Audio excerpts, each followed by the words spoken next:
করবুকের বিভিন্ন এলাকা পরিদর্শনে আজ স্থানীয় বিধায়ক সঞ্জয় মানিক ত্রিপুরা।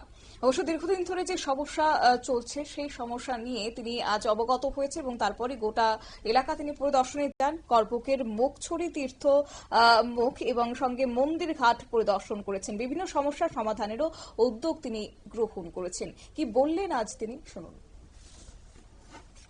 এবং পিডব্লিউ যাই যে জায়গায় যেতেই লাগে। এখন আজকে আমরা এই বৃষ্টির মধ্যেও আমরা আইছি এখানে মন্দির ঘাট বিসি হইল মুখছড়ি, তো তীর্থমুখ বিসি হিসাবে আমরা নিউ গুমতি বলে জানি। এই জায়গাতে দুইটা জায়গাতে আমরা ভিজিট করলাম।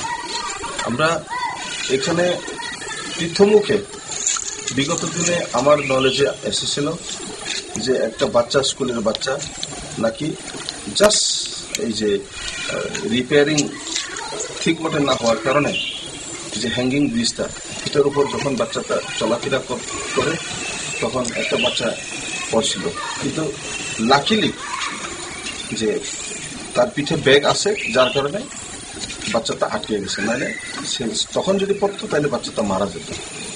যখন সে খবরটা আমি কালকে পেয়েছি, আজকে আমি আসলাম। বিধায়ক সঞ্জয় মানিক ত্রিপুরার বক্তব্য আপনারা শুনলেন। অর্থাৎ বৃষ্টির স্নাত আবহাওয়াকে উপেক্ষা করে আজ তিনি ছুটে গেলেন গোটা এলাকা পরিদর্শনের। সঙ্গে উপস্থিত ছিলেন পিডব্লিউডি দপ্তরের আধিকারিক এসডিও সুখ রায় দেববর্মা, সঙ্গে আরটি দপ্তরের আধিকারিক উপস্থিত ছিলেন। এছাড়াও তীর্থমুখে হ্যাঙ্গিং ব্রিজের বেহাল দশা, তীর্থমুখে স্কুলের বিল্ডিং এর অবস্থা খুবই খারাপ, মন্দির ঘাটে স্কুলের নতুন বিল্ডিং ঘর নির্মাণ করার জন্য তিনি এদিন উদ্যোগ গ্রহণ করেছেন। নিয়ে নিচ্ছে ছোট্ট একটি বিজ্ঞাপন বিরতির সঙ্গে থাকুন।